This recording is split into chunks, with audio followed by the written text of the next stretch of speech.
السلام علیکم، میں امداد سمرو۔ نواز شریف کی واپسی کا معاملہ تیز ہو گیا ہے۔ حکومت بھی نواز شریف کو واپس لانا چاہتی ہے اور نواز شریف بھی خود چاہتے ہیں کہ وہ پاکستان واپس آئیں۔ نواز شریف صاحب کے قریبی ساتھی، وہ جن کو میں ویڈیو ماسٹر کہتا ہوں، ناصر بٹ، انہوں نے تو تصویر شیئر کر لی کہ نواز شریف صاحب تو پاکستان جانے کی تیاریاں شروع کر چکے ہوئے ہیں۔ اور شہزاد اکبر صاحب نے کہا ہے کہ جی نواز شریف صاحب پاکستان آئیں، خود کو برطانوی ہائی کمیشن کے حوالے کریں تو ان کو باعزت طریقے سے پاکستان لایا جائے گا۔ اب یہ معاملات ہیں سارے سیاسی بیان بازیاں ہیں۔ نواز شریف صاحب واپس کب آئیں گے، کیسے آئیں گے، یہ سارا وہ بتا چکے ہوئے ہیں۔ آگے چل کر میں دوبارہ وہ بتا دوں گا آپ کو۔ لیکن کچھ معاملات ہیں عدالت میں جن کا سیاست سے کوئی تعلق نہیں ہے، جن کا یہ جو نواز شریف اور حکومت کے درمیان جو رساکشی ہے، یہ جو لڑائی ہے، یہ جو جھگڑا ہے، انتقام، پھر احتساب، پھر وہ شیخ رشید صاحب نے کہا کہ جی ہم نے نواز شریف صاحب کو اور اپوزیشن کے لوگوں کو عمران خان صاحب نے جیلوں میں ڈال کر اپنا وعدہ پورا کیا، تو وہ معاملہ الگ ہے۔ عدالتوں میں معاملات الگ ہیں، لیکن جب معاملات عدالت میں آتے ہیں تو اس کے ظاہر نتائج ہوتے ہیں۔ پھر اس کے نتائج اس کا کسی کو فائدہ ہوتا ہے، کسی کو نقصان ہوتا ہے، یہ عدالتوں کو اس سے فرق نہیں پڑتا۔ ظاہر ہے قانون کو تو اس سے فرق نہیں پڑے گا کہ اگر کسی کے خلاف فیصلہ آتا ہے اور اس کا دوسرے کو نقصان ہوتا ہے تو عدالت یہ تو نہیں دیکھنے بیٹھ جائے گی کہ یار اس فیصلے کا عمران خان کو نقصان ہوگا یا اس فیصلے کا نواز شریف کو فائدہ ہوگا۔ اب کہانیاں ساری گھوم رہی ہیں، ہواؤں کا رخ بدل رہا ہے نا۔ مسلم لیگ نون، نواز شریف صاحب، انہوں نے بڑا ہوتے ہیں، کیلکولیٹڈ ہو کر وہ سیاست کرتے ہیں، کیلکولیٹڈ پتے کھیلتے ہیں، کب جیل جانا ہے، کب نکلنا ہے، یہ پہلے طے کر لیتے ہوتے ہیں۔ آپ نے پاکستان کی کم از کم سیاسی تاریخ میں گزارش کر لوں کہ نواز شریف صاحب جیسا کوئی ایسا لیڈر نہیں ہے جن کو سزا ہوئی ہو، جیل گئے ہوں، چاہے وہ عمران خان کا دور تھا، چاہے نواز شریف اپنا مشرف کا دور، جیل گئے، سزا یافتہ تھے، جیل سے باہر چلے گئے۔ یعنی پورا ایک حساب کتاب ہوتا ہے، کیلکولیٹر۔ اور اس کے بعد کب سیاست شروع کرنی ہے، کب خاموش ہونا ہے، کب مزاحمت کرنی ہے، کب مفاہمت کرنی ہے، سارا کچھ نواز شریف صاحب سیاست میں کیلکولیشنز رکھتے ہیں۔ تو ظاہر ہے جب معاملات عدالتوں میں ہوتے ہیں تو اس وقت زیادہ کیلکولیٹڈ ہوتے ہیں نواز شریف صاحب۔ مار کھا جاتے ہیں نواز شریف صاحب تب جب وہ اپنے آپ کو زیادہ طاقتور سمجھ کر پارلیمنٹ کو کمزور بنا کرتے ہیں، اور پھر جب پارلیمنٹ کو کمزور کرتے ہیں، پھر جب ان کے اوپر زیادہ چڑھائی ہوتی ہے اسٹیبلشمنٹ کی طرف سے یا ان کے سیاسی مخالفین کی طرف سے، تو پھر وہ کمزور پڑ جاتے ہیں۔ 2014 کی طرح وہاں آ کر ان کی کیلکولیشن مار کھا جاتی ہے، لیکن باقی پورے کیلکولیٹڈ ہوتے ہیں۔ آج کل آپ دیکھیں جس طرح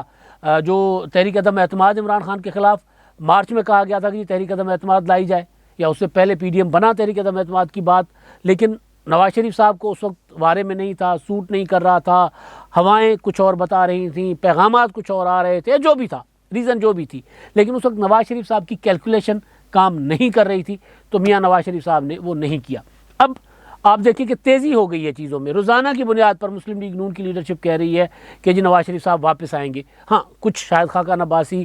جیسے کچھ لوگ ضرور ہیں جو کہتے ہیں کہ نہیں جی ابھی یہ فیصلہ نہیں ہوا، اور اس کے بعد پھر وہ بتاتے بھی ہیں کہ نواز شریف صاحب کب واپس آئیں گے، کیسے آئیں گے۔ اسحاق ڈار صاحب نے کہا تھا کہ ساری دیگ شیک پک چکی ہوئی ہے، بس صرف دیگ کا ڈھکن اتارنا ہے، تو اس کے بعد میں ہم آپ کو بتا دیں گے کہ دیگ میں کیا ہے اور ڈھکن کب اتارنا ہے، تو وہ سارا۔ لیکن اب کہانی جو ہے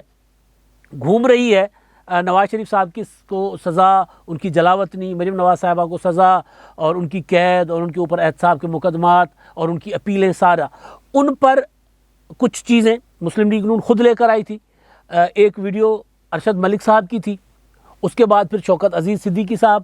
ان کی ایک ویڈیو جو انہوں نے خود تقریر کی تھی، اس کے بعد ان کا بیان حلفی جو انہوں نے اپنی برطرفی کے خلاف یا اپنے خود کو ہٹائے جانے کے خلاف جو انہوں نے سپریم کورٹ میں جمع کروایا تھا، جس میں انہوں نے کئی انکشافات کیے تھے۔ وہ انکشافات پرانے ہو گئے ہیں، سب کو پتہ ہے، اس کی ڈیٹیل میں جانے کی ضرورت نہیں ہے۔ انہوں نے کہا تھا کس طرح ایک ادارے کے سربراہ نے انفلوئنس کیا، ان کو اپنی مرضی کے بینچز بنانے کی کوشش کی نواز شریف اور مریم نواز کے مقدمے میں، پھر یہ تک کہہ دیا کہ جی ہماری 3 سال کی محنت ضائع جائے گی، وہ چیز سامنے آئی۔ پھر ثاقب نثار صاحب کی آڈیو آتی ہے، اور ثاقب نثار صاحب کی آڈیو جس میں وہ کہتے ہیں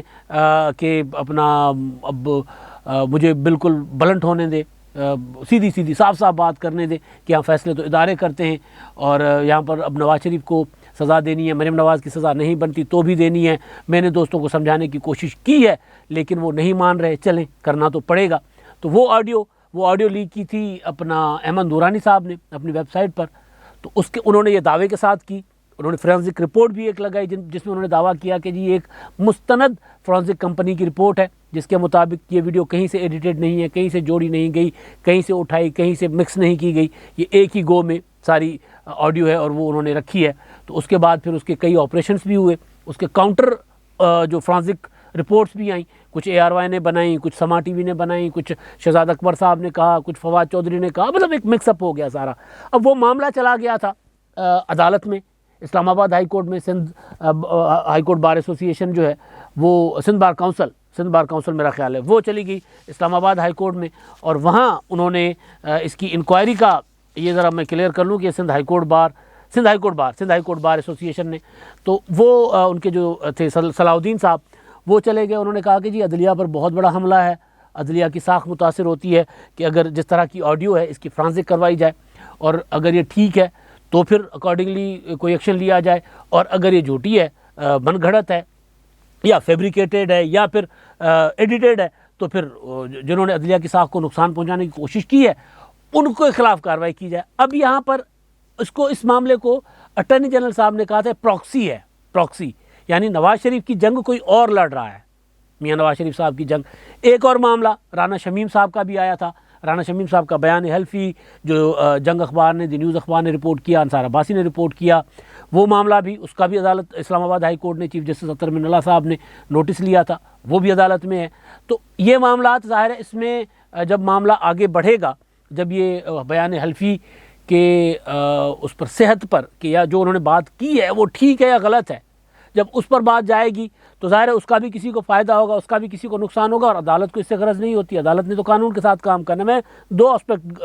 گزارش کر رہا ہوں، ایک ہے سیاسی جو نواز شریف صاحب کر رہے ہیں، مسلم لیگ نون کر رہی ہے، ایک ہے لیگل جس کا سیاست سے کوئی تعلق نہیں ہے۔ اگر صلاح الدین صاحب جو ہیں صدر جو Karachi Sindh high court bar ایسوسی ایشن کے، وہ اگر درخواست لے کر آئے ہیں تو اس کا جو فیصلہ آئے گا،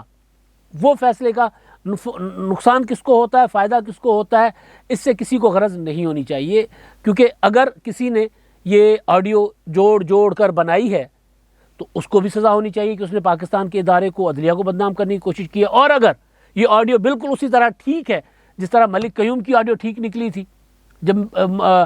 سیف الرحمان نے کہا تھا کہ جی میاں نواز شریف صاحب چاہتے ہیں کہ بے نظیر بھٹو کو اتنی سزا دیں، آصف زرداری کو اتنی سزا دیں، شہباز شریف صاحب کی آڈیو تھی ملک قیوم صاحب کے ساتھ، تو ملک قیوم صاحب تو پھر اپنی ججی سے گئے تھے، بے نظیر بھٹو صاحبہ کی سزائیں جو ہیں واپس ہو گئی تھیں، کالعدم ہو گئی تھیں، اور پھر مقدمہ نیچے چلا گیا تھا، تو کم از کم منطقی انجام تک تو کوئی چیز پہنچی تھی۔ ہاں یہ الگ بات ہے کہ پھر ملک قیوم صاحب دوبارہ وکیل بھی رہے، پھر اٹارنی جنرل رہے مشرف کے دور میں، پھر مشرف کے دور سے ٹرانسفر ہو کر پیپلز پارٹی کے آصف زرداری کے دور میں بھی اٹارنی جنرل رہے، لیکن یہ ضرور ہوا کہ اس کا فائدہ بے نظیر بھٹو شہید کو ہوا کہ وہ نائل قرار دے دی گئی تھی، ان کو سزا ہو گئی تھی، وہ جلا وطن تھی، تو ان کو اس کا فائدہ ہوا۔ اب ظاہر ہے یہ اس کو اٹارنی جنرل نے کہا پراکسی، تو پراکسی کا مطلب یہ ہے کہ نواز شریف کی جنگ کوئی اور لڑ رہا ہے۔ بہرحال جو بھی ہے عدالت نے فیصلہ کرنا ہے، ہمیں یہ پراکسی، ہم اس پر کوئی کمنٹ نہیں کر سکتے کہ یہ پراکسی ہے کہ نہیں۔ ہاں اس کے جو سیاسی فائدہ اور نقصان ہے اس پر میں بات کر سکتا ہوں، تو وہ میں کر رہا ہوں عدالت کی کارروائی پر نہیں، باقی معاملات پر۔ عدالت کی کارروائی جو ہوئی ہے اس میں عدالت نے یہ اپنا رائے مانگی ہے پاکستان بار کونسل سے، اور اٹارنی جنرل صاحب کو کہا ہے کہ جی آپ بتائیں کہ یہ جو آڈیو ہے اس کی فرانسک دنیا کی کون سی مستند کمپنی ہے جس سے کروائی جا سکتی ہے، تاکہ پتہ چلے کہ بھئی یہ بات ٹھیک ہے یا غلط ہے، کیونکہ اداروں کے اوپر اتنا بڑا بہتان آ گیا ہوا ہے۔ تو جب اس کی فرانسک ہوگی، اب ظاہر معاملہ عدالت میں ہے، میں سوچ رہا ہوں کہ جب اس کی فرانسک ہوگی تو اگر یہ غلط ہے جیسے میں نے پہلے کہا، تو ظاہر ہے اس کا پھر نقصان ہوگا احمد نورانی صاحب کو۔ نواز شریف صاحب تو وہ کہیں گے کہ جی منگتے تو ویسے پھر رہے ہیں، تو یہ گھوڑی کیا ہمارا، اور اس گھوڑی کی جو ہے وہ نحوست ہمیں کیا نقصان پہنچائے گی۔ نواز شریف صاحب نائل تو پہلے ہی ہیں نا، نائل سے مراد کی عدالتی فیصلے کے ذریعے، اور سزا یافتہ تو پہلے ہی ہیں، تو نواز شریف صاحب کو اس کا مزید نقصان نہیں ہو سکتا، فائدہ کوئی نہیں ہوگا، لیکن احمد نورانی صاحب رگڑے جائیں گے۔ اور اگر یہ آڈیو ٹھیک نکلتی ہے کہ یہ فیبریکیٹڈ نہیں ہے، یہ ایڈیٹڈ نہیں ہے، یہ جس طرح ہے اسی طرح ہی ہے، تو ظاہر ہے اس کا اثر تو نواز شریف صاحب کے مقدمے پہ پڑے گا، اسلام آباد ہائی کورٹ کی اس پٹیشن میں یا اس فیصلے میں پڑے نہ پڑے، وہاں سے صرف اتنا بھی آ گیا کہ جی آڈیو ٹھیک ہے، تو ظاہر ہے نواز شریف کو اس کا فائدہ ہوگا، نقصان اس کا جو بڑا نقصان ہوگا ثاقب نثار صاحب کو کوئی نقصان نہیں ہوگا. ثاقب نثار صاحب اپنی ججی کر کے, چیف جسٹس بن کے, پاکستان پر حکمرانی کر کے, عدالتوں میں جا کے موبائل پھینک کے, اور یوں پاگل خانے میں جا کے پلیٹیں پھینک کر, اور ہسپتالوں میں جا کے ہسپتالیں بند کروا کے, بلکہ پی کے ایل آئی بند کروا دیا. تو ثاقب نثار صاحب تو ہم سندھی میں کہتے ہیں اپنا وارو وجائن, اپنی باری لے کے جا چکے ہوئے ہیں. تو ثاقب نثار صاحب کو پتہ نہیں اب اس طرح کی چیز سامنے آنے کے بعد اگر وہ ٹھیک ہوتی ہے, اگر کہ وہ انہوں نے یہ فون کر کے سزائیں دلوائی ہیں, اگر یہ ثابت ہوتا ہے, اگر پہ بات ہو رہی ہے نا, تو پھر ان کو سزا ہو سکتی ہے, نہیں ہو سکتی, اس پر وہ آگے چل کر بات ہوگی. لیکن نقصان جو ہوگا اس کا, اگر یہ آڈیو ٹھیک ثابت ہو گئی, بیان حلفی ٹھیک ثابت ہو گئے, تو اس کا نقصان تو ظاہر ہے عمران خان صاحب کو ہوگا. کیونکہ آڈیو کے مطابق کہا جا رہا ہے, کہا گیا کہ جی عمران خان صاحب کی جگہ بنانے کے لیے ضروری ہے کہ نواز شریف کو سزا دی جائے. اب نواز شریف اپنے سامنے سے محترمہ بے نظیر بھٹو شہید کو ہٹانے کے لیے, کیونکہ وہ زیادہ قداور تھی, بے نظیر بھٹو جو قد کاٹ تھا سیاسی, وہ نواز شریف صاحب تو خود, بلکہ وہ سہیل ولایت صاحب کو جو انہوں نے انٹرویو دیا, انہوں نے کہا کہ جی میں تو جو بے نظیر صاحبہ کا استقبال دیکھا تھا 86 میں, تب نواز شریف صاحب پنجاب کے وزیر اعلیٰ تھے ضیاء الحق کے مارشل لاء میں, تو وہ جب پاکستان لاہور آئی تھی تو میرا بھی خیال تھا کہ میں بھی جا کر دیکھوں کہ یہ کیا ہیں اتنے لوگ, اور یہ کچھ, تو میرا بھی خواب, میری بھی خواہش پیدا ہوئی کہ میرا بھی کبھی لوگ اس طرح کا استقبال کریں. تو بہرحال ان بے نظیر بھٹو شہید کو ہٹانے کے لیے سیاسی طور پر نواز شریف صاحب نے ملک قیوم صاحب کو فون کھڑکا دیا تھا. تو یہ اب اس کے بعد وہ جب ختم ہو گیا, اپنا مقدمہ ختم ہو گیا, صحیح ثابت ہو گیا کہ جی وہ دباؤ پر آ کر دیا تھا, تو وہ سزائیں ختم ہو گئی, بے نظیر بھٹو شہید کی ہو گئی بحالی, تو اس کا نواز شریف کو نقصان ہوا ظاہر ہے بے نظیر بھٹو شہید کی سیاست بحال ہونے کا. کیونکہ نواز شریف کے سامنے پھر وہ تو خیر مشرف کا دور تھا, تو پھر اس میں کوئی اتنا بڑا نفع نقصان نہیں تھا, پھر دونوں نے آپس میں اتحاد بھی کر لیا تھا, میثاق جمہوریت بھی کر لیا تھا. ابھی کی جو میں بات کر رہا ہوں, ابھی کی بات وہ یہ ہے کہ عمران خان صاحب کو اس کا ہوگا نقصان. تو اس لیے عمران خان صاحب کی حکومت پہلے ہی اس کو پراکسی کہہ چکی تھی, اٹارنی جنرل کہہ چکے تھے پراکسی ہے. بھائی پراکسی ہے نہیں ہے, مسئلہ یہ ہے کہ یہ جو آڈیو ہے اس کی تحقیقات ہونی چاہیے یا نہیں ہونی چاہیے. جن کے اوپر الزام ہے کہ انہوں نے یہ فون کیے ہیں, یہ ان کی آڈیو ہے یا انہوں نے کہیں بیٹھ کر یہ بات کی ہے, تو وہ صاحب ثاقب نثار صاحب وہ تو عدالت میں جا ہی نہیں رہے. ثاقب نثار صاحب کے لیے کہا جا رہا ہے کہ جی رانا شمیم کا جو بیان حلفی ہے کہ انہوں نے یہ اس طرح فون کیا تھا, اس بیان حلفی پر ان کو بلاتی ہے اپنا اس آڈیو پر, اور بیان حلفی پر ان کو بلاتے ہیں پبلک اکاؤنٹس اپنا قائمہ کمیٹی میں بلایا جاتا ہے قومی اسمبلی کی, وہ وہاں نہیں جاتے ثاقب نثار صاحب. تو ان کو کوئی فرق نہیں ہے, لیکن فرق پڑے گا پاکستان میں ظاہر ہے اگر اس طرح کی چیزیں انویسٹیگیشن ہوں کہ ہمارے اداروں کو کس طرح استعمال کیا جاتا رہا ہے, یا پھر اداروں کے خلاف کس طرح کا محاذ بنایا جاتا رہا ہے, سیاسی مقاصد کے لیے اداروں کو کس طرح بدنام کیا جاتا رہا ہے. تو دونوں چیزیں, ایک چیز تو نکلے گی نا اس میں سے, اور فائدہ اداروں کا ہی ہوگا, ظاہر ہے فائدہ اداروں کا ہوگا, اور نقصان نواز شریف کا بھی نہیں ہوگا, نقصان ہوگا عمران خان کا. دونوں صورتوں میں عمران خان صاحب نقصان میں جا رہے ہیں, تو اس لیے وہ نہیں چاہ رہے کہ نواز شریف کا جو یہ معاملہ جو ہے یہ منطقی انجام تک پہنچے. اس لیے عمران خان صاحب جو ہیں نواز شریف صاحب کو مزید تنگ کرنے کے لیے, مزید اپنا سین سے آؤٹ رکھنے کے لیے مسلسل حکمت عملیاں بنا رہے ہیں. عمران خان صاحب نے شہزاد اکبر صاحب کو لاہور میں بٹھایا ہوا ہے, پہلے اٹارنی جنرل صاحب آئے تھے, اب پنجاب حکومت نے 9 رکنی کمیٹی بنا دی ہے کہ نواز شریف صاحب کی میڈیکل رپورٹ کی 5 دنوں میں رپورٹ کرے گی, کہ نواز شریف صاحب کی جتنی رپورٹس آئی تھیں نا باہر سے, وہ ان کے متعلق رپورٹ بنا کے دے گی کہ رپورٹیں کیا تھیں, نواز شریف کا علاج چل رہا ہے نہیں چل رہا, ان کو واپس لایا جائے نہ لایا جائے. وہ شہزاد اکبر صاحب کی میں نے آپ کو بتا دیا, وہ کہہ رہے ہیں کہ جی نواز شریف صاحب آئیں, ان کو ہم واپس لے کر آئیں گے. اور میں سوچ رہا تھا کہ آج شہزاد اکبر صاحب کی پریس کانفرنس میں 2 سوال ہوئے تھے ان سے. ایک تو معاملہ ہو گیا نا مدعا عدالت والا, کہ جی عدالت جو ہے وہ ظاہر ہے کہ کسی نہ کسی نتیجے پر تو پہنچیں گی, معاملہ اب کھلا ہے, تو اس کا کسی کو فائدہ ہوگا کسی کو نقصان ہوگا, اس کو عدالت سے کوئی ظاہر ہے کوئی عدالت کا اس سے حساب کتاب نہیں ہے, عدالت نے فیصلہ قانون پر کرنا ہے. شہزاد اکبر صاحب جو نواز شریف صاحب کو لانے کے لیے پریس کانفرنس کر رہے تھے, نواز شریف صاحب باہر بیٹھے ہوئے ہیں, علاج نہیں کروا رہے, یہ نہیں کروا رہے, وہ نہیں کروا رہے, ان سے سوال ہوا حریم شاہ صاحبہ کا. حریم شاہ جو نوٹوں کی تھدیاں رکھ کے لندن میں کہہ رہی تھی کہ جی میں پاکستان سے پیسہ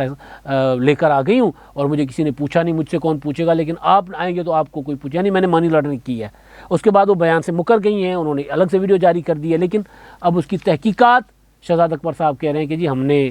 کہہ دیا ہوا ہے برطانوی حکام کو, اور وہاں کے برطانوی ہائی کمیشن جو ہے ان کو بھی کہا ہے کہ حریم شاہ کے خلاف رابطہ کرے. برطانوی ہائی کمیشن بیچارہ, میں سوچ رہا ہوں کہ عمران خان صاحب نے لگایا شہزاد ملک صاحب, شہزاد اکبر صاحب کو, نواز شریف کے خلاف، لیکن اب بیچ میں حریم شاہ صاحب بھی آ گئی ہیں. تو حریم شاہ صاحبہ جو ہیں یہ نکلنے اپنا پکڑنے چلے ہیں نواز شریف کو. اب حریم شاہ کا امتحان الگ ان کے گلے پڑ گیا ہوا ہے. تو نواز شریف تو ظاہر ہے وہ اس طرح تو ہاتھ نہیں آئیں گے، جس طرح ان کے ہاتھ سے نکل گئے تھے اس طرح واپس ان کے ہاتھ میں نہیں آتے. ان کا امتحان ہے کہ حریم شاہ کے خلاف کوئی کارروائی کر کے دکھائیں. اب تک کے لیے اتنا ہی. اللہ حافظ.